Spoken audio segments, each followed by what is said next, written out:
Welcome back to another episode of Free to Play Fish with me, your host, yours truly, Krim, also known as the Asian Avenger. Today we're going to be playing the Saproling Swarm deck, and with that, we're going to be swarming our opponent with a bunch of tokens, Saproling tokens specifically, which can synergize quite well with a lot of the deck, like Poison Tip Archer. Whenever a creature dies, you can make your opponent lose a life, and I mean, I think they have to lose a life. So, and not that you would be declining that. So, you have that, and you have like cards like Slimefoot the Stowaway. I really like Slimefoot. It's like a creepy, cryptic little Bulbasaur. So, and it's fun to draft or have in limited. And what it does is whenever a Saproling you control dies, Slimefoot the Stowaway deals 1 damage to each opponent and you gain 1 life. And you pay 4 generic mana and create a 1/1 green Saproling creature token. So that is a very sweet ability because you can kind of build your own army with the card. And of course, you get cards like Verdant Force, which creates at the beginning of each upkeep, creates a 1/1 Saproling creature token, and then you have Tender Shoot Dryad. Though just a 5 mana 2/2, when you hit Ascend, all your threats, all your little Saprolings get real swole. Because at the beginning of each upkeep, create a 1/1 green Saproling creature token. So on your opponents and then yours, and then if you get the City's Blessing, all your Saprolings get +2/+2. So this deck's gonna go real wide, get real big, real quick. Because instead of creating a bunch of 1/1s, you can be making a bunch of 2/2s possibly, because you might have Path of Discovery to help them explore, or of course you have Tender Shoot Dryad, which then pumps them up to 3/3s. So we're gonna go ahead and see if we can swarm our opponents in the arena, and without holding you up any longer, I'll see you there. Today we're going to be starting our first round with doggy bags, which reminds me, I should go buy some more doggy bags. Alright, I'm going to keep this. I mean, we don't have anything on 1 and 2, but we have 3 mana and spells we can cast. And Poison Tip Archer is pretty sweet. It has Death Touch and Reach, so don't mind if I do. Get to play Foul Orchard. Pretty much an Overgrown Tomb, except that it's not. Please, opponent, don't do anything that would be aggressive. All right, sweet. Now, would you look at that? This sweet curve of nothing on turn 1, nothing on turn 2, and 3 and 4. That is not a curve, by the way. That is not a curve. I mean, I guess it is a curve. First up, Yavimaya Shepherd or this. I think I want to go with this. Opponent is gonna maybe let this resolve. Whoa! Radical idea. Are we up against the Phoenix deck? That really does mean our deck is tier 1. I'm excited. No lava coil on this? I was gonna say magma spray, but that's not in the format. Come on. We gotta get there. Go 3/2 that you could. I mean, let's look at this art too, by the way. Pretty sweet. I don't know what purpose that thing on its head functions, but if that's where its brain and everything is, I guess that's pretty cool too. I guess it just makes it a fun guy. Yeah. Okay, well, what if I play this? I hate that this blocks this so well. I need to find a fungal infection. So then my opponent could also be a fun guy. No attacks. You know what this deck needs? It needs Spore Crown Thallid. Once we get a Spore Crown Thallid, I think that this would be a lot better. Just obviously because it's a Lord effect. And we want about 4 of those. Of course, you know, Spore Crown Thallid does usually eat the shock 100% of the time. Via Shino Pyromancer. I mean, this looks like blue-red. Is it the Burn deck? Is this the Wrath of Mages deck? I think it is the Wrath of Mages deck.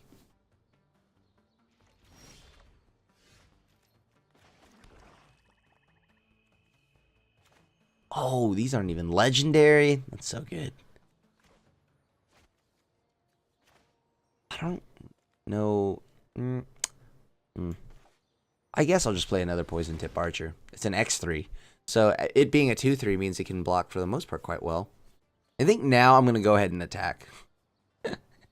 So I can hit my opponent for 2 in the face. Do they play... There's no counter spells. I don't think. Why did we get oopsed? Okay, well, I don't know what our opponent's thinking on, but maybe they'll act on it soon. Nice. Okay, so if we do this, there's a lot that could go wrong, right? I mean, this isn't that good of a blocker anyways, or like it's gonna get blocked every day of the week by our opponent's threats. I don't mind letting this die. Go ahead, kill it. Kill it. Silly Viashino Pyromancer. Get out of here.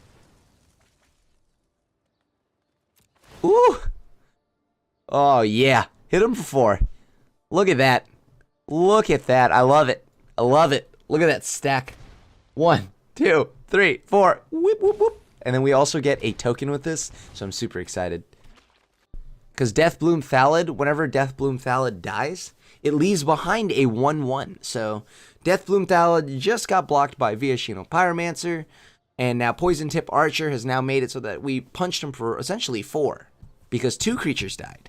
They're Viashino Pyromancer that blocked. And one, like, I know, sometimes I forget that Poison Tip Archer just says whenever another creature dies. It doesn't matter if it's yours or your opponent's. So, pretty sweet that that happened. Now they've got a bunch of little 1/1 tokens, and we're gonna... I might even want to play the 3rd Poison Tip Archer. Like, we could just keep piling up the Poison Tip Archers. And the best part is it can block the Drakes. Our opponent has casted, like, I mean, they must be holding on to...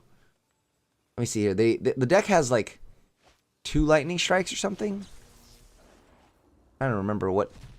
Whoa! Gravitic Punch got discarded off of Radical Idea. Target creature you control deals damage equal to its power to target player with Jumpstart. Okay. There's definitely a few Drakes in here. I'll block. I'm going to 100% block. This way, they once again take 4. I'm not going to give my opponent the chance to shock my Poison Tip Archers. So, that's why I didn't decide to block the 1/1 with one of them. And opponent's going to take another 4. If I could just play the 3rd one right now. Oh, yeah. Here we go. Number 3. This is going to be great.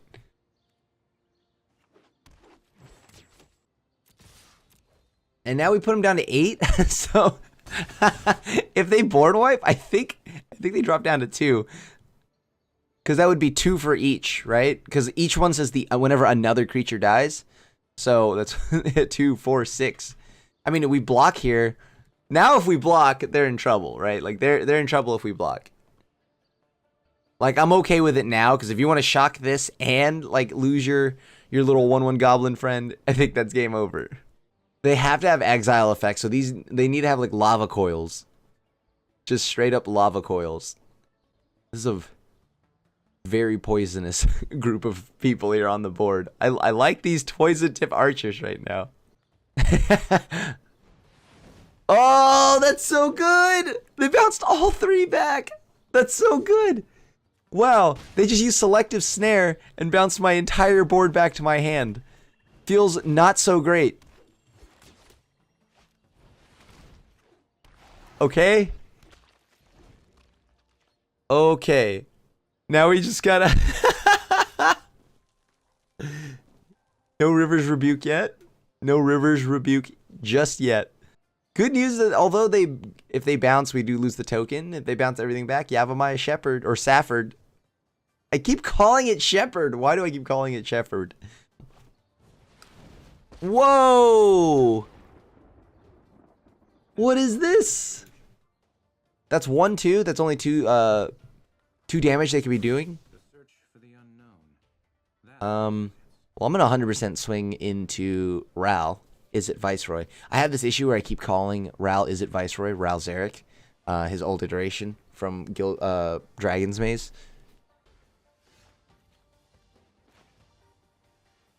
my gosh. That's so good.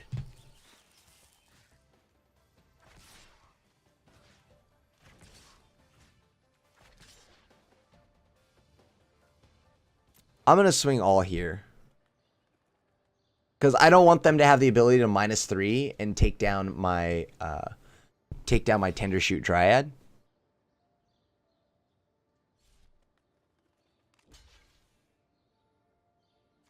There you go. So Ral's going to take 4, goes down to 2. They lose 1. Or I guess I could have just swung in and killed him, right? Or no, because he wouldn't have blocked. Wouldn't have blocked, but he would be at 1. So if he did kill anything, he would have been dead. Okay. Whenever I see a planeswalker, you know, the bloodlust happens. But yeah, definitely could have just swung in. Put him at 1. Because they weren't going to block. They weren't going to shoot anything down. Now we possibly risk ourselves getting Rivers rebuked. Do they have the punish? Do they have the punish? Alright, Pyromantic Pilgrim has hit the board for our opponent. Disperse, returning my Tender Shoot Dryad. Okay. No blocks.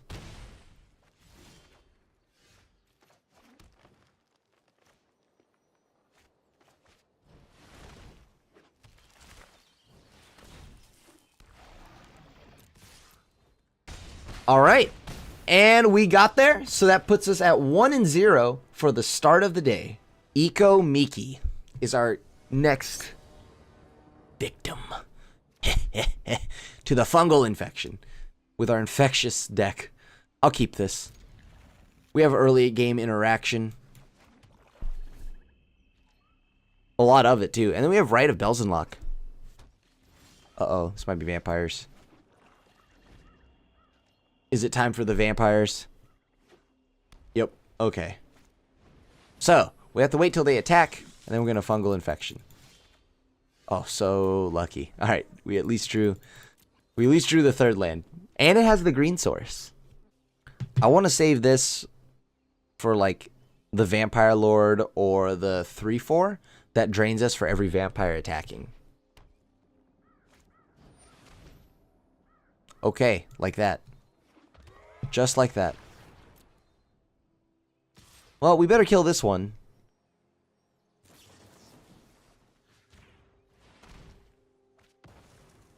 Just so that you can't do any more fancy schmancy business with that. I want to play this. I'd like to play my Poison Tip Archer. As you saw in like the deck tech, this card is pretty sweet. Poison Tip Archer makes it so that our opponent loses a life anytime a creature dies. So I'm really excited for that card. But yeah, so we just play the Deathbloom Thallid to block the Bishop Soldier. Okay, so they played an Inspiring Cleric, which pushes them up to 26 health. I don't think I'll be blocking you. But you can hit me for 2. That's fine. Alright, the Bishop Soldier has landed on my face. Just punched me for 2. Okay. Let's leave this back. Make it seem like we don't have anything. Spooky. And plus this way, if we don't lose this, we can, at the worst case scenario, use it to be sack fodder for our Vicious Offering to kill the 3/4. Because it looks like we might have to. Fungal Infection is a sweet, sweet card. I played it for a little bit in Constructed for out of the sideboard and in the main board. It's a pretty sweet card. I may want to go back to playing it.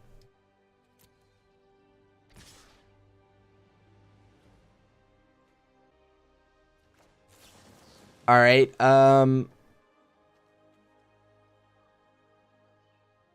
Let's see if we could do this.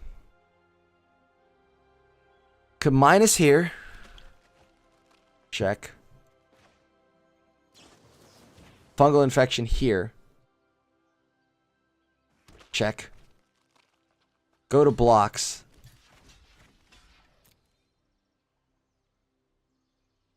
Do they have the pump spell? Yeah. Well, whatever. At least they use it on this one. That means that it still dies to Deathbloom Thallid.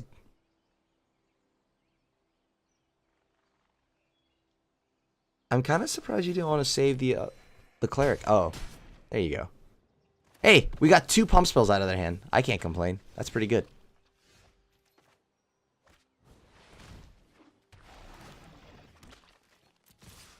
All right, we got to start chipping at their health total here. They're just comfortably at 35, so got to keep them relatively low.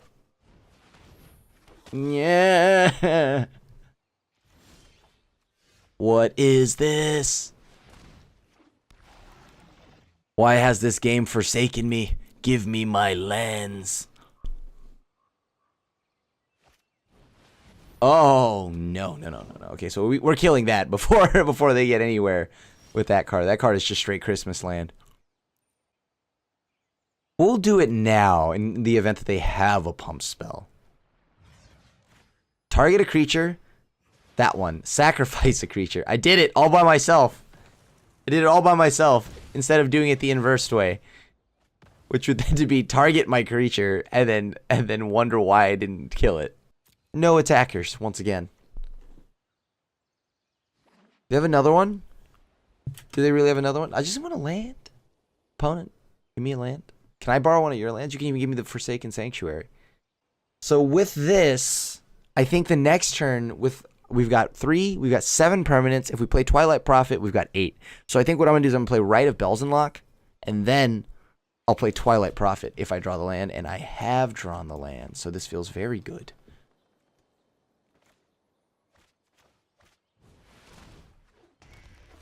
So that's 4, that's 8, that's 9, it's 10. Yep, we have enough. 4, 8, 11. Okay.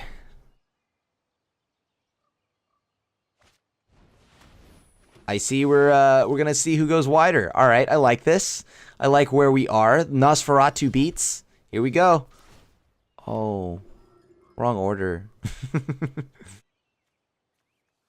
Let's go ahead and play this then. It flies. It McFlies. A Johnny's Pride Mate.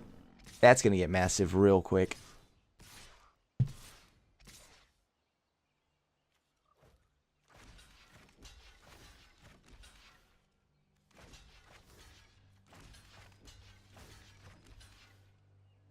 So that is 7.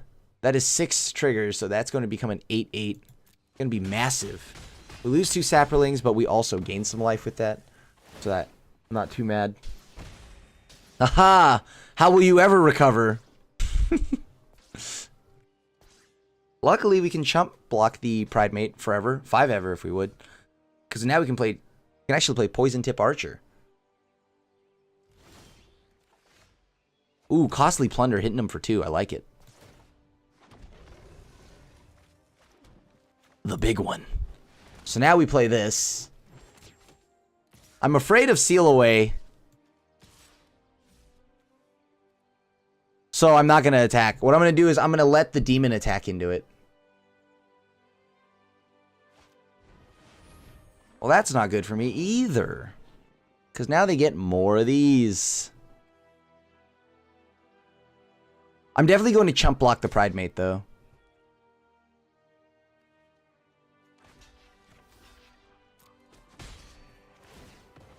Luckily, this is negating their life gain anytime one of them die. But let's see, how do we want to stack this? I'd like to see this first. All right, sweet. So they lose 2. Sack a Nosferatu. They lose 1.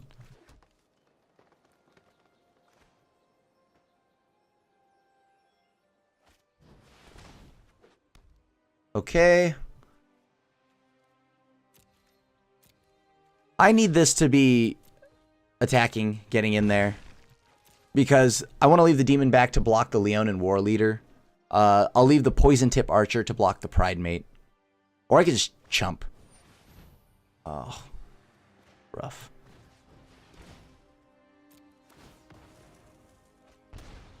Alright, so now we draw 2 more cards off that. I wanted that card. I wanted that card. So they send 2 more tokens in if they attack with Leona War Leader. So we just block with that, and then we block with the 2 tokens here. And if they swing with a Pride Mate, we send the Poison Tip Archer over there. Who would have known? A bunch of Saprolings are just good enough to really take down a bunch of big kitties.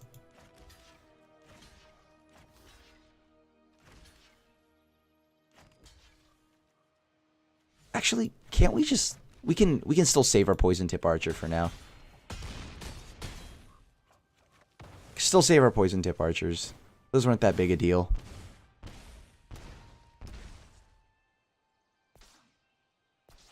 Like right now, Johnny's Pride Mate is going to be massive.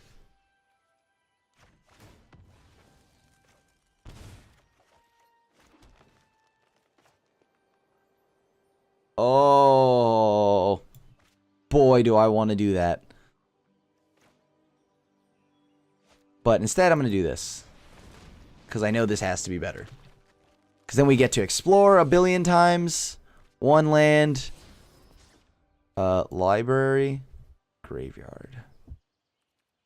I'll library that. It makes a token. And it guarantees that I get a bunch of tutus.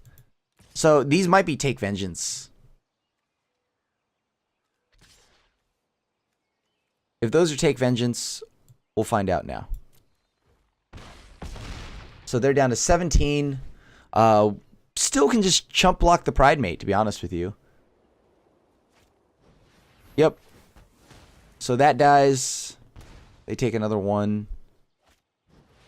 Whoa! Spiritual Guardian. That's spooky. Alright, well, so the Pride Mate is massive. It is a 12-12. A comfortable 12-12. Well, Nosferatu, you are no longer good for the blocks. I mean, you're no good for the offensive, so we're going to leave you back for blocking. You served us well, friend.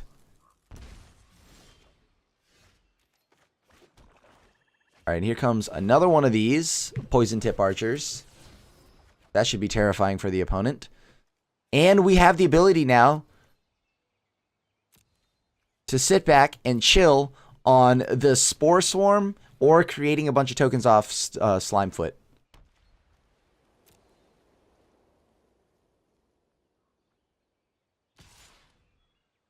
Again? With these attacks? Okay.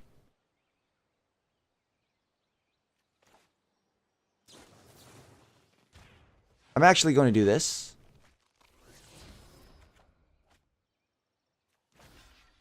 And then I block there. This can go here. Alright, sweet. I mean, the Saproling Swarm or the Fungal Infection was known information. But I guess I gotta burn it at some point, right?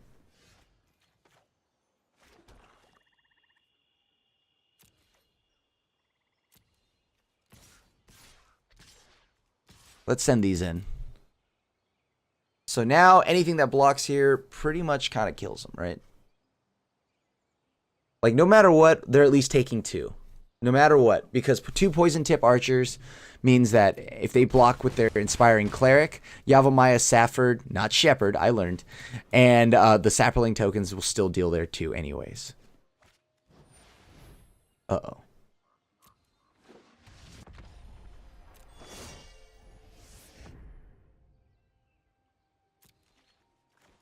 Alright. We're going to cast Spore Swarm. Oh, yes. We just revealed Tender Shoot Dryad.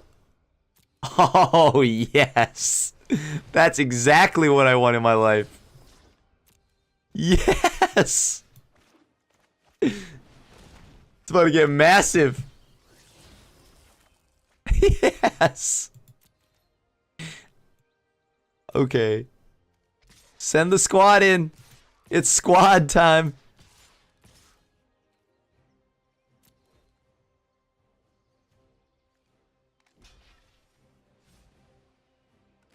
Okay. Okay. Oh, yeah. There we go. I could have just done attack all, but, you know, I love Slimefoot too much. Look at the 4 pillars hanging out there. The fifth one, I guess, would be Path of Discovery. Path of Discovery and all the tokens just doing a lot of work. Jicky Wiki, good luck. Are saprolings gonna start us off with a hot 3-0? I know that we did that with the Artifacts attack video, but like, can we do that with this too? I mean, it's doing work. We overrun them quite easily. I mean, it lives up to the name. And, you know, we've also been lucky in not had any key pieces, though, get removed. Play the Doom Dissenter. I mean, we do have a curve here. We have quite the curve. We have perfect mana. Uh-oh, it's the mono green deck. We better watch out for Gigantosaur.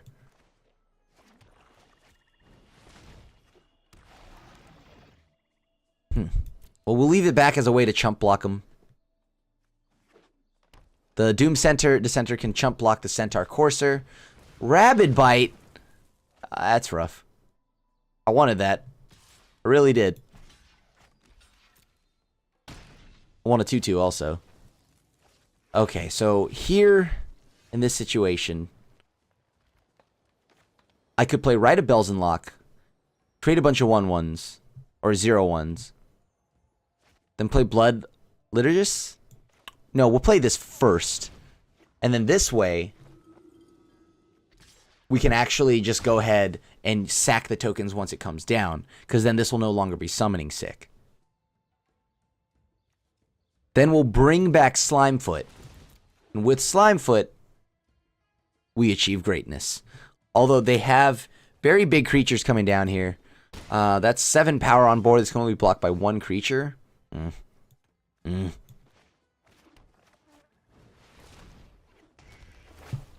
So we're gonna have to send the 2/2, our little friendly neighborhood zombie here, to like chump block either the most likely the bristling boar, because we can't actually afford to take that much damage. We'll block and then we'll sack. That has trample. Hey, do we have enough vicious offerings for that? Don't think so. Weird. I feel like we might be dying. I could be wrong, though.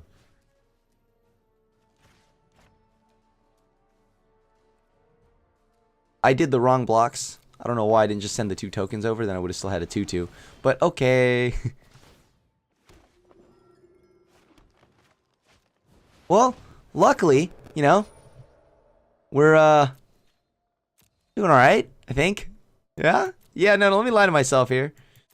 Yep, nope, definitely doing just fine. No issues here. What is that? 12 damage? Didn't even notice. Destroy a creature with flying. Okay. Really wanted that card. Really wanted that card.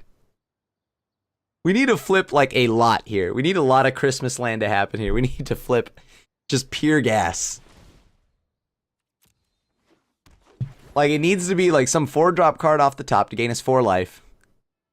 And then it needs to draw a Vicious Offering right after.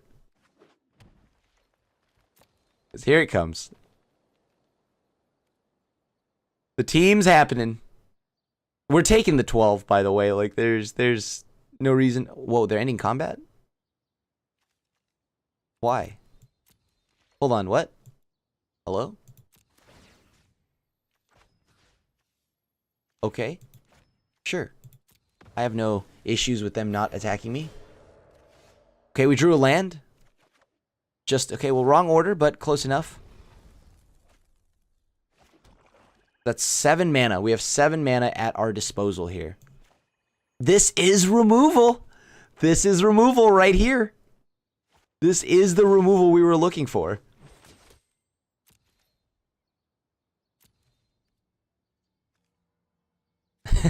Start attacking, you know? Why not? How do we block this? We block here. Block there. And we block there. And then we bring it back.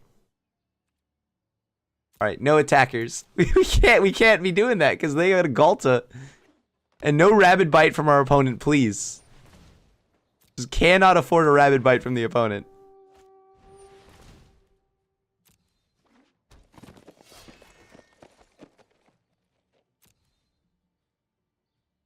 Send to the team? Send to the team, please, so you don't have to worry about Galta anymore. Oh, yes. Okay. All right, this is what I'm talking about. We're going to take all of that to the face, by the way. All of it. We're going to take 3, like, what is it? -3, so 9. You were the best of us, friend. You were the best of us.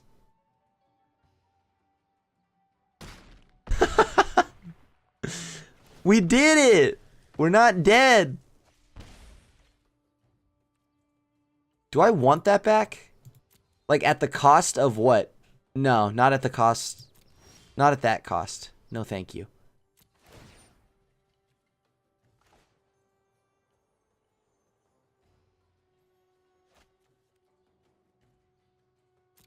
Alright, let's put that ability on the stack.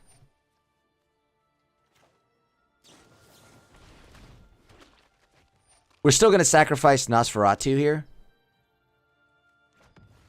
The better play would have actually been to sack that, and then done all my fancy schmancy business, but... Because, yeah, we had Nosferatu token. We could have sacked to Whisper, Blood, like Whisper, and then that would have been sweet. But let's go ahead and play the Doom Dissenter now. We can smack in the air for 6.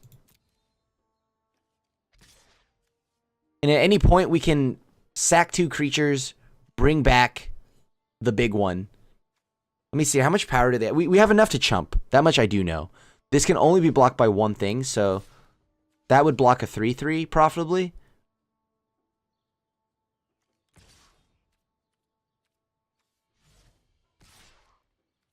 I want to punch with this, so I will. I don't mind if this dies, because we have ways to get it back. We need to make sure that we hit them for 6 every time. They may swing out here. Okay, so blocks. Let's go to blocks. Let's see how this looks here. Send that there. Send that there. Send that there. Send that there. And then now we take how much? We take 1, 2, 3. We take 3. Sure. Sweet. We get a 1/1. End of their turn. Sacrifice 2 creatures. I want to bring this back. Our friendly neighborhood poison tip archer. So they lose 2 life. We gain some life back.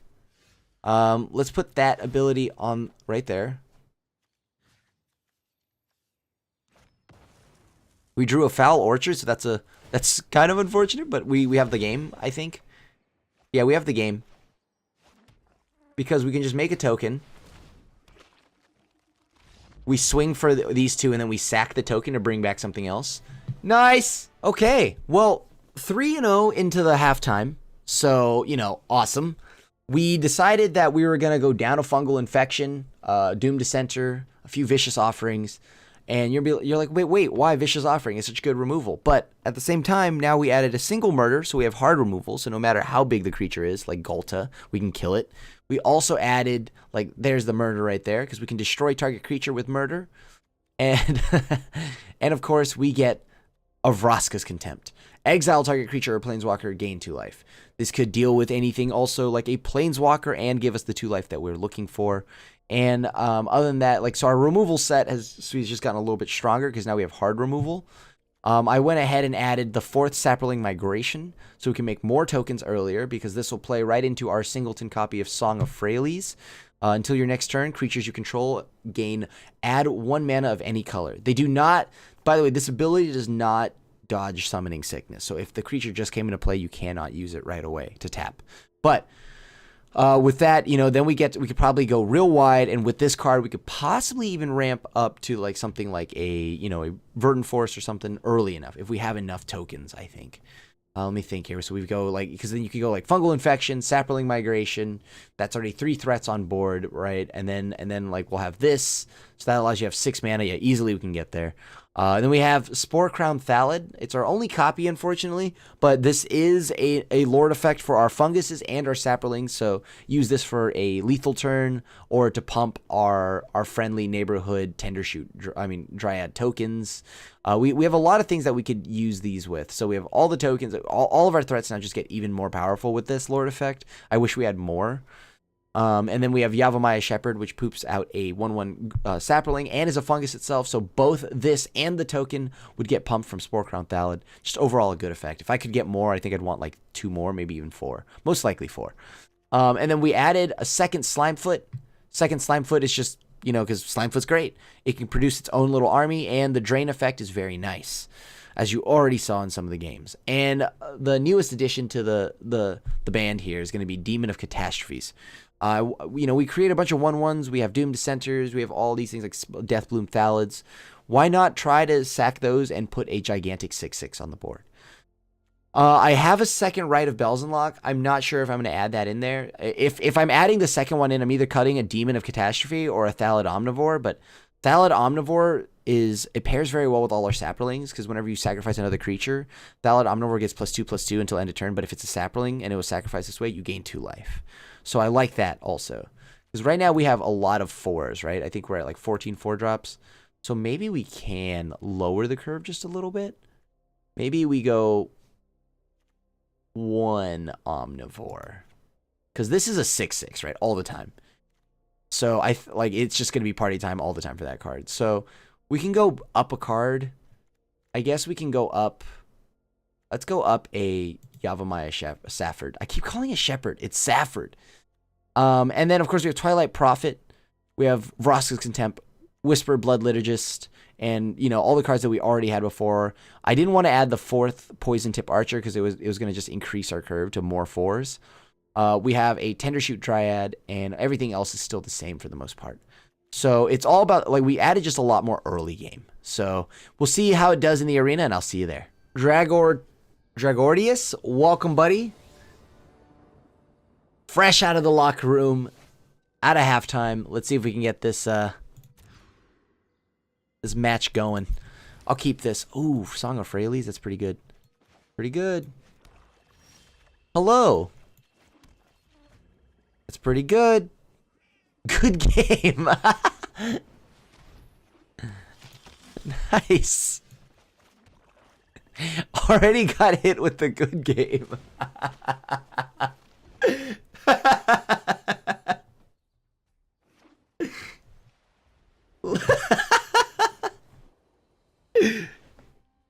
Immediately, right off the bat. Hello. Good game. All right. I mean, it might be. Oh, yeah, it might actually just be. How do we beat that? No blocks. Land? Oh. No land for me.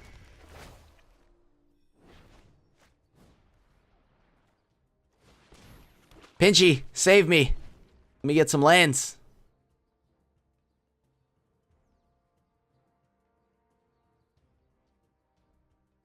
I wish these didn't have summoning sickness. He's still emoting off over there. All right, nice.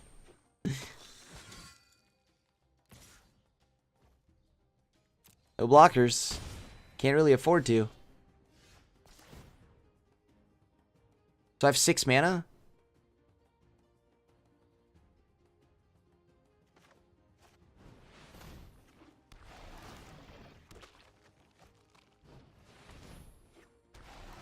Okay.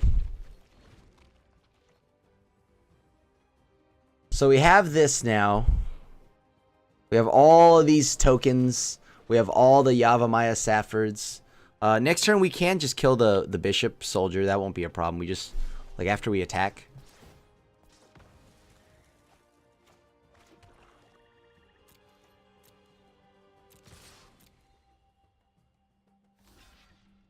Okay, it's fine. Oh, I don't even have to sack a token with that.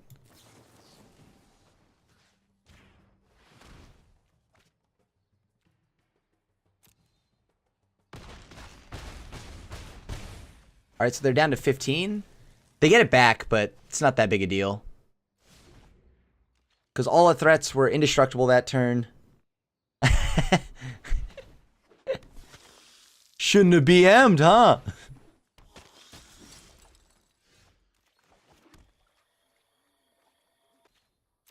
We still send it all in.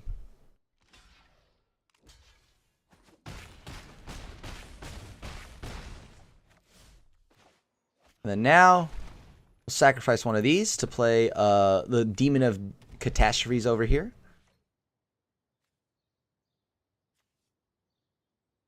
Good game again. I don't know what these good games are. Are they bad good games? Are they good games? I have no clue. The Song of Freyalise that we added already doing work, so can't complain there. Okay, what is the downside of this? What is the downside of blocking? They have 2 pump spells, and they can kill it. No blocks. We'll just let it go. No blocks, we'll let it go. Yep. Yep. Yep. They probably had like 2 like pump spells or something like that, and we don't want that in our lives.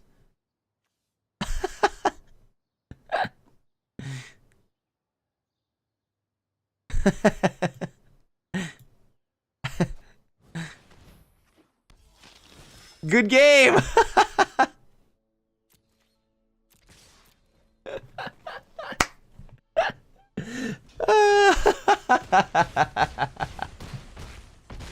Nice. 4-0. Let's go. Johnny Fubar. Okay. It's time to battle Johnny Fubar. Again with the Song of Freyalise in the opener. I'm really liking this. I'm not going to lie to you. I'm really enjoying this. I cannot complain. We have the Singleton Song of Freyalise that we have back-to-back games. We had it in the last game and this one. Let's hope that it's good enough to get there. No board wipes from the opponent, too. All right, opponent. How good is your hand? I wonder if they have the same hand, like a hand like where I just often sit there and tank. Like, is this too greedy? Nah. Yeah, nah. Also, McPinchy. Pinchy, get out of here. Thank you. Oh, I love the little aura. Seriously. Little purple aura. It's gorgeous. Thank you. Sweet. I'm going to play this Woodland Cemetery. Bluff the Golgari here. As in, well, actually not bluffing it. We are. We just 100% are. Should have probably just played a forest. Uh-oh. Okay, so it looks to be the mono black deck so far. We'll play this.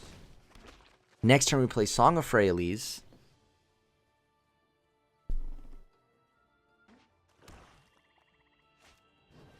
Uh-oh. Here it comes. The army of tutus, the walking corpse. Okay. So what options do I have here? If I play the Song of Freyalise, I can't do anything with the first initial turn that it comes down. Next turn, I could do stuff with it, which would be pretty sweet. So if I wait a turn, do I have a turn to wait? Because if I do it now, comes back chapter 2, I only drop a ton of like little tutu tokens. I think I can afford to wait a turn. I mean, I have to, because I don't think I'm doing anything powerful enough. Let's just hope they don't have like a Death Baron or something like that, because the Anthem effect will definitely expedite their clock. Okay, it's fine. Fine, not a Death Baron. Take 4, no blockers.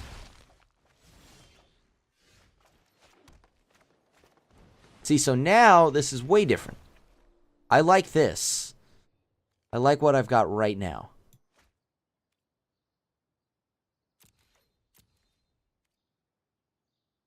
No attackers. We leave this back.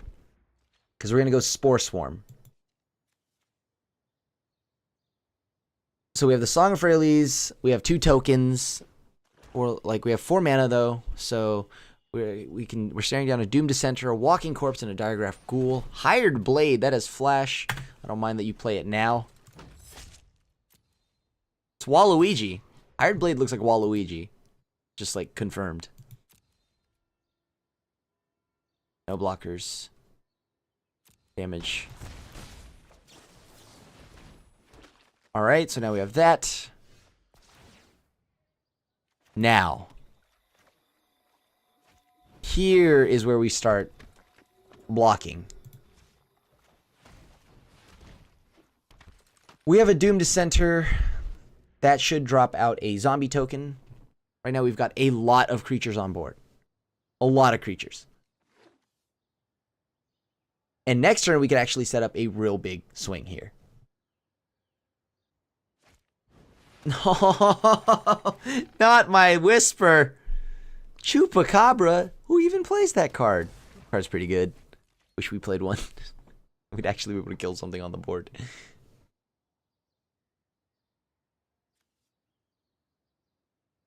Oh, they don't respect it. Why would they? That's 7. We're down to 2 if we do this. That's 5. We're down to 4. But they keep that as a 1-1. We get a 3-3.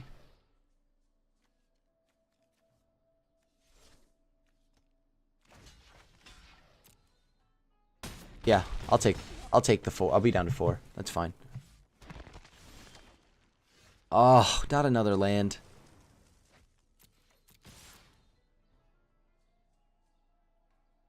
We drew a swamp. Kind of needed some magic to happen here. We did not draw that.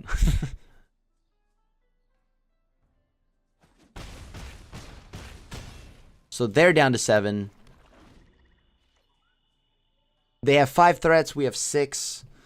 We profitably block none of these. Everything here trades pretty much. We send the 2 over to the Hired Blade, depending on whether or not how much removal they have. All right, so we lose the zombie. So we can only keep 1 threat after this. Or how much can we take without dying here? We could take 3, so we block 3. So we send 1 here.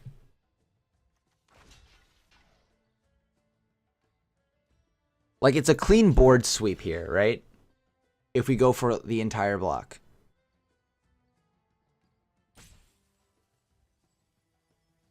Yeah, let's just get rid of the board, right? We still keep a token that can eventually trade with the other token. Gotta just believe at a point that we'll draw. Well, I mean, I didn't think we'd draw this, so unfortunate. So we should have the city's blessing now. Whether or not we get to keep this is up to our opponent. All right. There we go. The city's blessing, so we have a 4-4. Way different game now. Way different game. If we get to keep our Tendershoot Dryad. This was a really good top deck. This was kind of an insane top deck. I was playing to more err on the caution side. Wait a minute, what? Hold on. No opponent. It's okay. Yeah, they were supposed to kill the Tendershoot Dryad.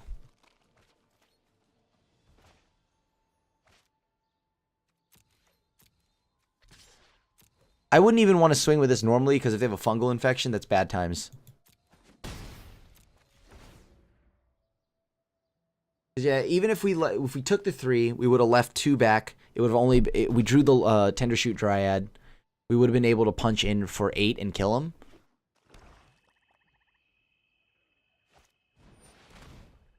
Death Baron. Okay, it's still fine with me. They have to kill the Tendershoot Dryad.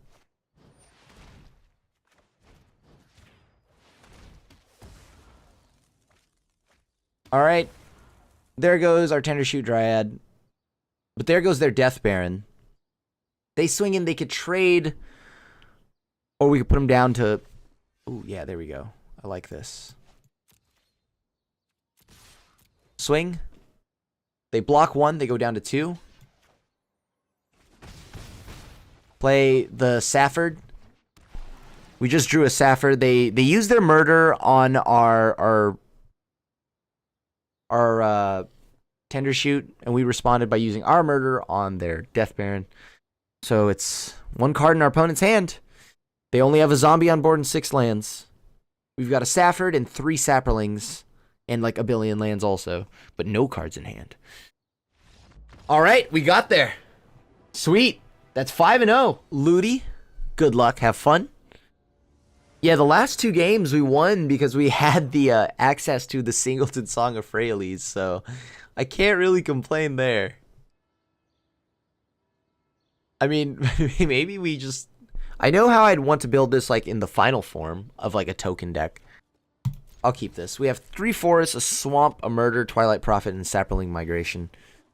Alright, so it looks like we're up against either Wrath of Mages or potentially a red deck. I mean, we're on a win streak, so I could see him bumping us up in MMR.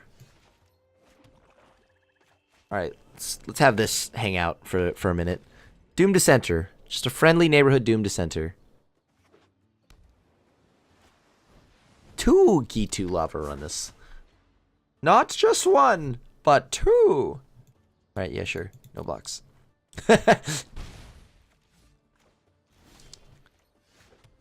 Interesting. So how many tokens do we... So how many creatures do we have? We have 3. We have 3 lands. That's 6. So next land is 7 permanents. And then after that, we play the Twilight Prophet. That puts us at 8. We're pretty close here to getting that City's Blessing, which we really want. And once we get it, we're not blocking with like the card at all, because I'm not risking losing it to a Lightning Strike, the Twilight Prophet, that is. We do have Vicious Offering in our hand, though, to deal with any threats that are required to be dealt with. Like, I mean, I don't know what do we care about? I guess the Sphinx, if they have it. Well, it's just straight wizards.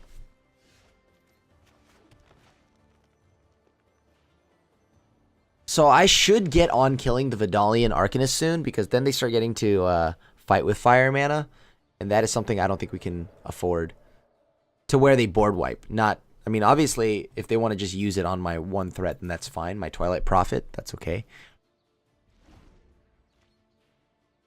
Man, the game's so much different when you don't have Freyalise's blessing. This is weird. I mean, her Song of Freyalise, we just don't have it this time. It's a way different game. It's almost like I'm playing everything normally. Hey, there it is.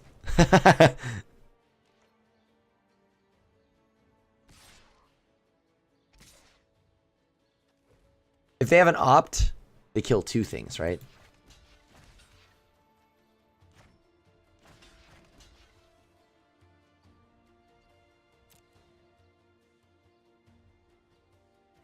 They can only kill 1 of these. They're most likely going to leave back Doom Dissenter unless they... If they opt, then they can take both. I don't know what else they would play at 1. It has to just be opt.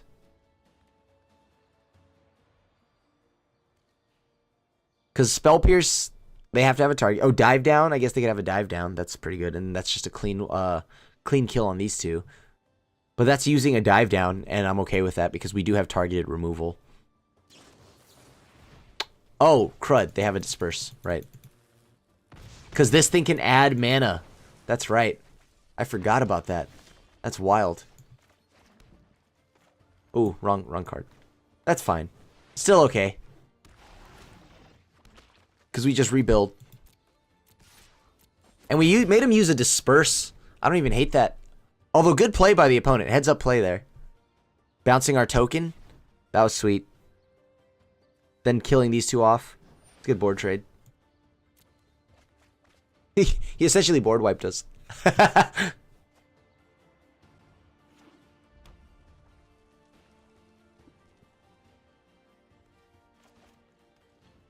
Okay.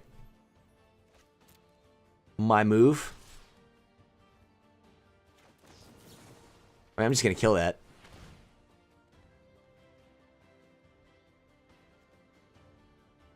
Okay. Do you have anything else? Another Vidalian Arcanist, huh? Okay. I mean, they could choose not to block, or they like. I mean, I don't know. I'm not gonna highlight my hand or anything. I don't want to show that I have a fungal infection, but I'm pretty sure they are aware that I play fungal infection. Look at that opponent. Opponent playing heads up magic right now. Heads up magic right now. That's 6-8. Blink of an eye on my token. Yeah, that makes sense. You don't want to tap those 2 instead? Still respecting the fungal infection. I mean, we have 2 cards in our hand, so our opponent has every reason to believe that we have something.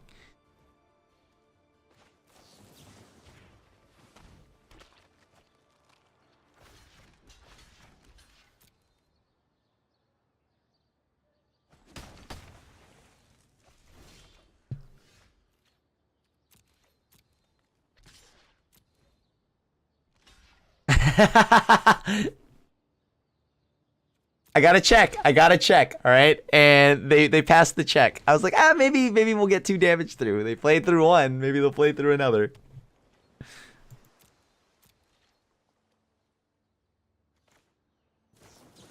I'll blow this up. I'm tired of this card being here.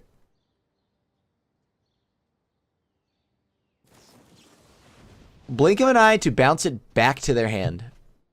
All right, makes sense.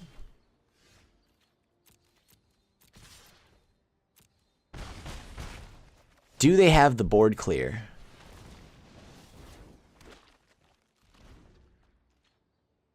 Fiery Cannonade right now would just be like the windmill scoop.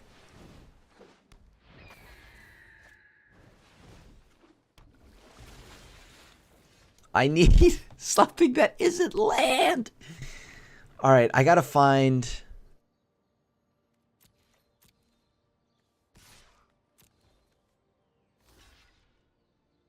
Still gotta check, dude. Still gotta check. Opponent's still playing Heads Up Magic. All right.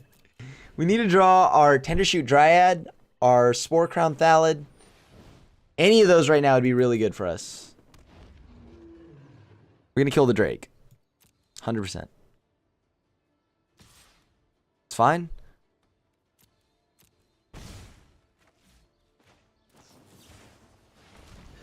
All right, we got rid of the Drake.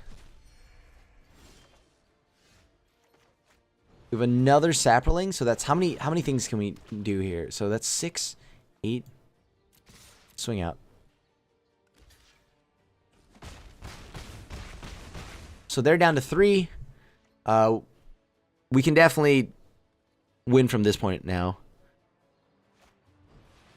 It's not enough. They have to get a shock. They have to exactly draw a shock here. We could have technically done that a turn sooner, right? Well, no, because hold on.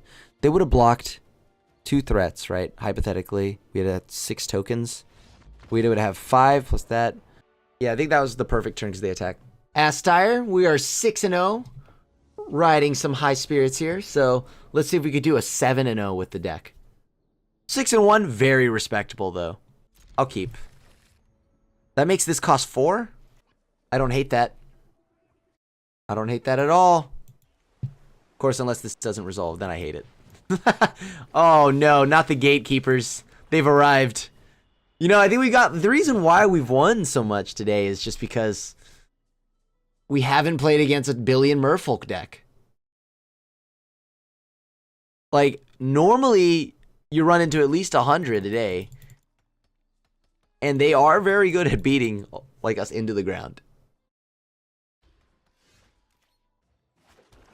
Well, I don't think I could see them blocking, so let's go ahead and send in the team. Trickster is actually going to blow us out right now, isn't it? Is it time for the Trickster? Well, they're actually blocking? Cool. It's fine with me. I can block that card anyways. That's great news. Wait, they did that wrong. Wait, they did that wrong. I think you were supposed to do that before I attacked. And this way, I would have nothing. Oh, good. We're up against mono blue. This mono blue tempo is going to feel miserable.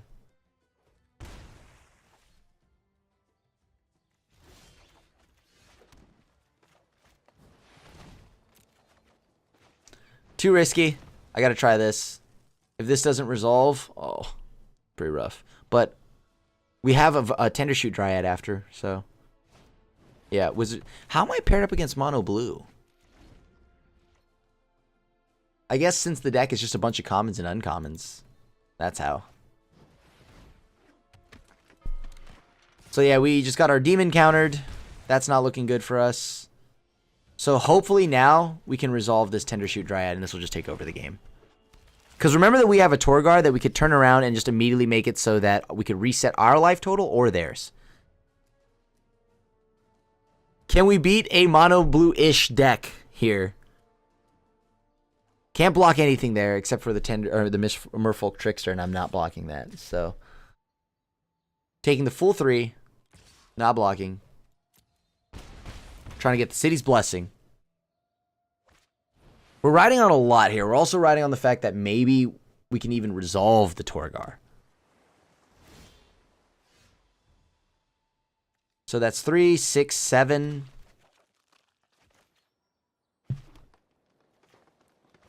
We have the city's blessing now if this resolves. And it gains us health. If you have a counterspell, just counter it. You can't let this stay. Ooh, a trickster. Okay. It's fine.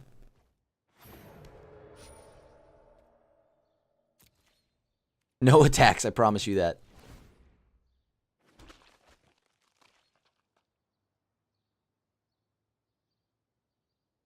Okay, so now we have something to block the Corsair, the Trickster. They need to kill this Dryad right now.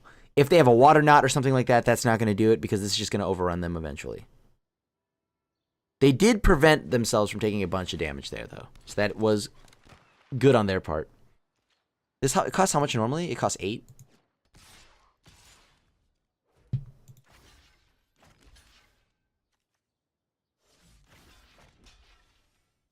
What do they have that could kill this? I don't know. We'll find out. Out of mono blue, I mean, they have stuff to keep it around, but I don't see that they have a way to kill my Twilight Prophet, so.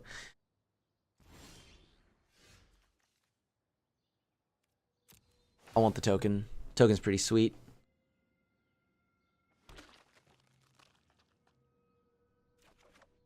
Alright, so they lose nothing from that. Wrong order, but it's okay.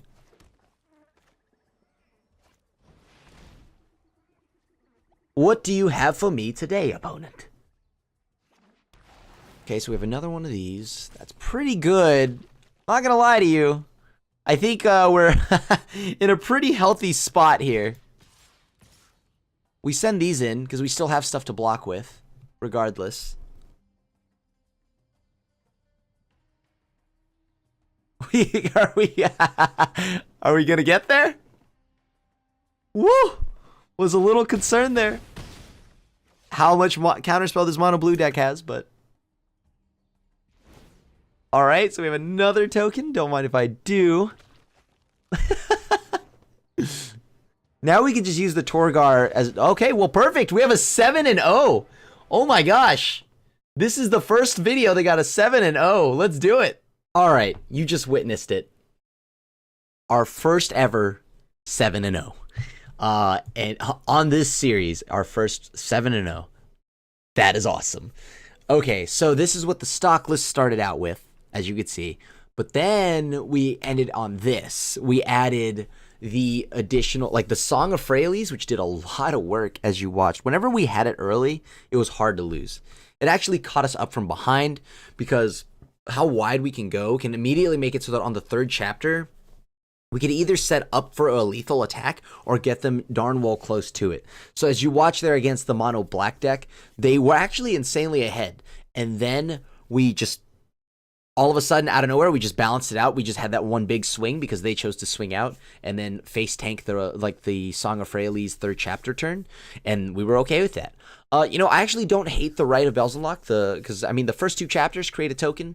Maybe we add a few. Once we add more Song of Freyalises, we can definitely pair those 2 together. Also, I enjoyed the Demon. The Demon was pretty interesting, and it gave us a sack outlet, which sometimes we actually just wanted. We couldn't get a sack outlet, and we needed it. So that example, we just needed to get a sack outlet. And sometimes you'll maybe be behind and your opponent won't block your creatures in order for you to gain life to stay alive and to buy yourself another turn. So because of that, the Demon will allow that on your upkeep. I mean, of course, you'll have things like Thallid Omnivore. You also have Whisper, Blood Liturgist, but and then Torgar. So moving forward with this deck, though, I really did enjoy a lot, like the additions here. I love the Demon of Catastrophes. I thought that was pretty sweet. I really like the Song of Freyalise. I want more Tendershoot Dryads all the time. The Poison Tip Archers are great. Twilight Prophet, great. Saproling Migration and Spore Swarm, all great cards. Very, very straightforward. I think moving forward, though, I do want to add another Spore Crown Thallid. I think we needed those. We needed the Tendershoot Dryads pretty bad. I could see us dropping Verdant Force. So here's the final form of the deck that I envisioned for the tokens. It would look a lot like this. It's a little expensive because we have Carnage Tyrants out of the sideboard. I mean, that's just because I'm getting ready for Control, right? Because Control is going to be a problematic matchup when all of our stuff doesn't do anything against him. Fungal Infection does nothing. Severed Strands does nothing. We have all of that. But as you can see, we added 2 more Spore Crown Thalids. We added Song of Freyleys. We added Vraska, a way to draw cards and deal with threats that are 3 CMC or less. And, it's a Planeswalker, so it attacks on a different axis. So that allows us to also, have pressure on the board. Although she's not exactly directly pressuring our opponent, she does threaten the fact that she can ult, she draws cards, she gains us life. I like it. We have 3 Assassin's Trophies, just, catch all for anything. As you saw, we added 2 Tendershoot Dryads. We added the Golgari, not the Golgari Guildgate. So, we did, but we added 4 Overgrown Tombs and 4 Woodland Cemeteries. So we have a smoother mana base. We have an Azani for the late game because we are going to drop that on 1 turn and then just make a billion tokens. Still get the Prophet in. The Prophet was gas. Love the Prophet. I played only 2 games with this deck so far, and I'm 1-1 with it. So, it was just hard because the one loss, as I told you, was there's just so much Jeskai on the ladder. We just kept getting Deafening Clarion, and that felt really bad. But the other matchup was against the Phoenix deck, where I actually got insanely wide super quick. They couldn't do enough. And they had these Phoenixes, but then they had to go on defense, and we were just go wide enough. And then our game 2 against them, we had Deadeye Tracker. So let's go over the sideboard now that I brought up Deadeye Tracker. There's 3 of these because it's insane in the Phoenix matchup. Yeah, they can shock it, but since your deck has a ton of little cheap threats, they may want to shock anyways. They may fire it off on those. And if they don't and they want to use it on the Deadeye Tracker, that's fine. That's not your face. That's not any one of your other threats. We actually were able to... seriously, the first one died. The first one usually always dies against the Phoenix deck. It's around the second and third one where I get to I get to see it stay around. So, and that was really nice. I was able to just completely eat their graveyard alive. Niv Mizzet is a problem, right? Niv Mizzet is a thing, but good news is that we have Severed Strands to just deal with Niv Mizzet, hoping that they don't counter it, because Severed Strands goes underneath Disdainful Stroke. It doesn't go around negate, but it goes underneath that. And we have Assassin's Trophy, so we still have a few things to deal with it. The 4 Duresses, control matchups. Yes, even the Phoenix matchup, you still want Duresses because they're bringing in fiery cannonades and stuff like that. And believe it or not, you still want to make them discard cards because that's how they're able to get so much velocity to kind of just go through their whole deck. Is that when they have cards, dead cards in hand, doesn't matter. This way they just get to discard it to jumpstart. So you want to just rip as many cards as you can from their hand so they're throwing away key parts, or they're not using it and giving you another turn. Ritual of Soot, for all the aggro matchups, I haven't gotten to play any, but I assume that I want it against Mono White, Mono Red, I guess the mirror match.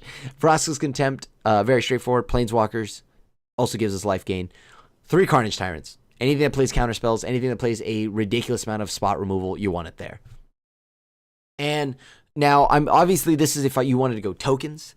But if you wanted to do the sure thing, that would be Golgari Midrange. Everyone knows about this deck. This is just specifically my take on it. It's kind of based off of the Seth Manfield list, because Seth Manfield had, I think, a few Carnage Tyrants in the main deck, I think 2 or something like that. I just went with the full 4 because, you can tell I have a certain deck in mind. I may or may not only run into Jeskai on the ladder, so this is the best thing to do against Jeskai, right? Yeah, they can deal with it, but how many times can they deal with it, right? That's the question. If they have the right mixture of cards, sure, they can deal with the first one, then they can deal with the second one, but it's around the third and fourth one, along with the recursion out of Memorial to Folly. I think that could definitely do some work for us. I notice. You noticed here that we don't play the Fine Broker. So that's because personally, although I like the Fine Broker, it just requires stuff to be in the graveyard to get value. It's a nice body, but I'd rather just have other threats. I'd rather ramp into my late game and just win off of Carnage Tyrant. Fine Broker, that's a long, grindy game that can give my opponent a chance to get back in it, my control opponent, that is.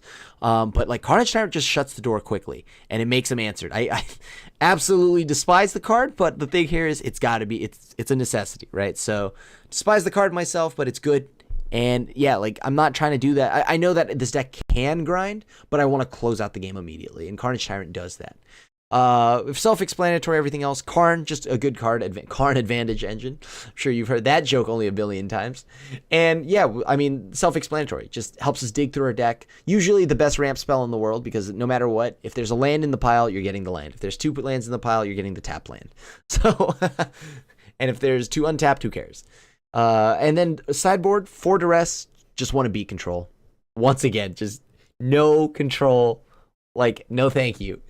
And then cast down, just for anything like, even Drakes. That's good in the Drake matchup. Huge thing in the Drake matchup. Assassin's Trophy, probably also bringing in the Drakes, but also a good way to deal with it's just a nice catch-all. Reclamation Sage, better because it's not double green. I know there's been a ton of Brontodons running around, and Brontodon, though, has that thick backside of being a 3/4, and this is only a 2/1. This is only 1 green to cast. So I like how much easier it is to cast Reclamation Sage. And so that's why I went with that one. Doom Whisper, because in some matchups, especially in the Golgari mid-range matchup, we're going to want to go bigger because they've got some thick threats themselves. So we want to make sure that we also have more threats than just Carnage Tyrant. And Golden Demise, Death Gorge Scavenger, George, as I like calling him. Phoenix matchup, just eats the graveyard. You might even want to consider bringing it in against a few, there's a few reanimation-esque decks out there. There's also, it's not the absolute worst against, blue-black, but I don't think you need it. So I think you'll be fine with everything else. So I wouldn't bring it in there.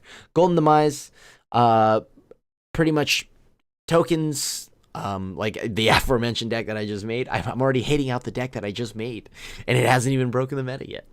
And then mono white, mono red, stuff like that. Eldritch Reborn, just very good, powerful, great to grind the long game. So Golgari midrange, any midrange deck, control matchups to deal with Teferis, Planeswalkers, Boluses, whatever. And then Vraska, also in the matchups you want to go bigger in. So, and we have a lot of mana dorks in that, the Llanowar Elves and the Druid of the Cowl. So that's 5 mana dorks. That's tons of ways to push yourselves up to around the 4 or 5, maybe even the 6 mana early. We have two Druid of the Cowls. And so other than that, that's going to be what I see for these decks. Now, we can talk about what are the key crafts here going into the next segment. All right. And so this segment, we're going to talk about the key parts of the decks that we need to make sure that it's going to function. So for the tokens deck specifically, we only need 3 cards. We really want Spore Crown Thallid because we're making a ton of saprolings and we have a ton of fungi. We're just a bunch of fungis. And of course, we've got a ton of those. And this pumps all of them. So we can chip away, deal a bunch of little chip away for 3 damage, 4 damage at their health total. Just for a few turns, just for what is that? That's 12 damage total, so they're maybe down to 8 by now. And then you just set them up for that turn where you get to drop Spore Crown Thallid, and then now all of a sudden your board's alive. Alive and well, and they're swole, and they're punching in. They're usually setting up for lethal at that point because that could be 9, right, or something, 9 damage or something, just enough to kill them.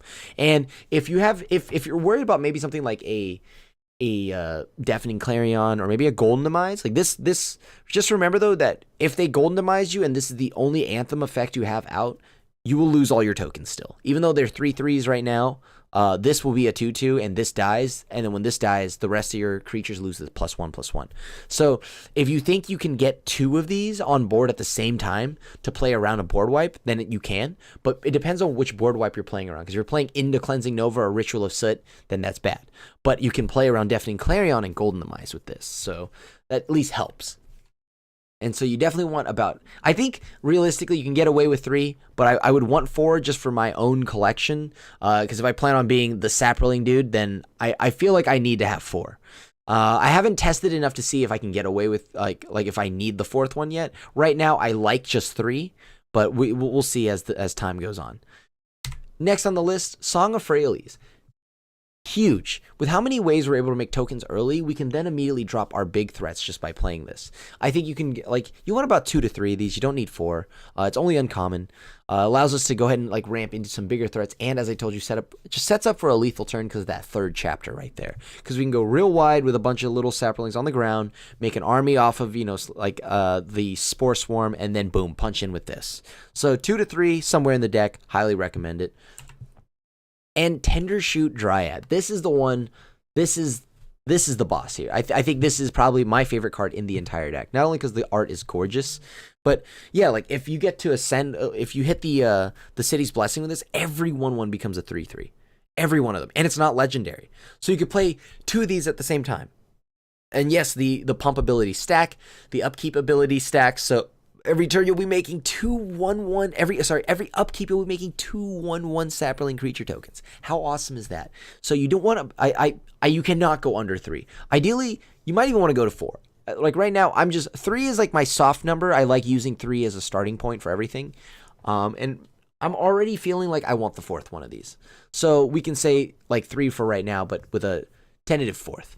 So let's move into the next segment, though, if you want. Now, this is for like the fun deck, the Saproling deck, if you want to make this plan. But if you want to go for the safe craft and like whatnot, then I've got the Golgari Midrange deck in the next segment. Okay, in this segment, we're going to, as I mentioned, the previous one is where I'm going to talk about the Golgari Midrange. So if you want to do something that's kind of like already tried and true, like proven, it's already been tested, this deck is very good. It's probably like the most, it's in the top 3 most popular decks in Standard. So you've definitely seen this before. The first card here is Jadelight Ranger. This card is huge, especially paired with our Wild Growth Walkers. It allows us to get 6 life, which can keep us in the race against red deck. And on top of that, it helps us hit our land drops, or it can help us figure out if we want to, like, example, if we're still in search of lands and we have a bunch of clunky spells in hand, we can pitch stuff off the top, like with Explore, because when Jadelight Ranger enters the battlefield, it explores, then explores again. So you want 4 of these in the Golgari deck. Vraska's Contempt, just a clean answer. Once again, one of my favorite, like the premier removal spell for me in Standard. It exiles a creature, a planeswalker, and you gain 2 life, and it's instant speed. I want it all. I want all of that. It's instant. It does everything I need it to do. It gives me life gain. It permanently exiles something. So great against the Phoenix matchup. It can deal with a Drake. It can deal with a Teferi. It can kill with a Ral. Is it Viceroy? It can kill that. It can kill just anything I need it to. So that's why this card is a 4 of. Like I know my list, right? Like if you look at my actual list, it may not play like the full 4 in the main deck, right? Like it's not in the main deck, but that's because I don't even need the full 4 in this deck, but you want 4 just for your collection. Because if it's not in this deck, then maybe you want to go to Grixis. Maybe you want to do something else that's in black. I think you want 4 of these. This is just a really good card. And of course, everyone's favorite tyrant, the Carnage Tyrant. What can I say? You already know. I've talked about this in every series. If you've seen me play a green deck, it's kind of just like the go-to, right? It's a clock, and it's a nice clock at that. It resolves. It has trample. It's well statted. It's hexproof. It's everything. It does your taxes. It walks your dog. It helps you like get a good credit score. It gets you in shape. It does whatever you need it to do. The Carnage Tyrant is there for you. And this card is, I think, a 4 of in the collection. You don't have to play 4 in the list, but I think it's a 4 of in the collection. At this point right now, like before in older videos, I remember I said like you can get away with 3, but at the way the meta is shaped out to be, I think you really want 4 now. And also this card, very, very good. I mean, I know when this got revealed in M19, I said it was going to be good, but the thing is, it came down to how, like, it was going to be good, and depending on how, like, the meta shaped out to be, it would determine whether or not you want about, like, 2 to 3 of these in a deck, or just 1. Because, like, before this, there was just the Nissa, right? But now, with Vivian Reed, I really like Vivian Reed and the way the meta shaped out. That -3 is so relevant. There's always an artifact, or an enchantment, or a creature with flying to hit, almost. Like, that -3 is so relevant. And the plus can dig you towards your lands that you need to get to Carnage Tyrant, or can help you find said Carnage Tyrant. So, this is just trying to get us to Carnage Tyrant and beat them down very quick. And on top of that, this is what you want out of a 5-mana Planeswalker. I actually had a discussion about this on my stream, and it was, this is what I wish Ongrath were, right? Like, it should have come down. Ongrath starts at 5 mana and comes down at 4. Well, it should have come down at 5 like Vivian here. Vivian allows you to play a 5-mana Planeswalker -3, and then still be around so it doesn't die to like a simple 1/1. It can die to a 2/1, that's fine, but with how many things that can still be a 1/1 in the format, it's kind of a pain. So this card is just, like, I think this is, like, perfect. It's well-balanced. It's not absurd. I know that it's way more balanced than other 5-mana planeswalkers in blue, and specifically one that might be in blue and white. But for me right now, and I love that planeswalker, by the way, but this is just like, this is what I like for a 5-mana planeswalker. Very good. You want, I think safely you can get away with 3 of these. You don't need 4, but I think you want 3. 3 is like the perfect sweet spot for this card. So other than that, thank you so much for watching this video. It was a blast making it. It's our first 7-0. And it's with the Saproling tokens. So thank you so much for coming back and tuning in for another episode of Free to Play Fish.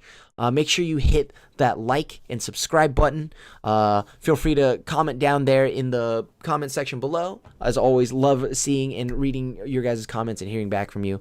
Thank you so much for supporting my work and my content. As always, make sure you hit us with the follow on all our social medias. Mine is the Asian Avenger. Make sure you follow MTG Goldfish and the wonderful team that is, because we have, of course, just all the greatest people. I love working with Seth and everyone too. So just, if you enjoy the content, make sure you follow, like, sub, do what you got to do. Other than that, your host, Krim, also known as the Asian Avenger, signing out. I'll see you at the next one. Thanks for watching the video. If you enjoyed it, help us out by clicking that like button down below. And to keep up on all the latest and greatest, click that subscribe button. And don't forget to hit that bell icon to get alerts whenever we have new videos. And if you want to, check out some of our other sweet videos here and here.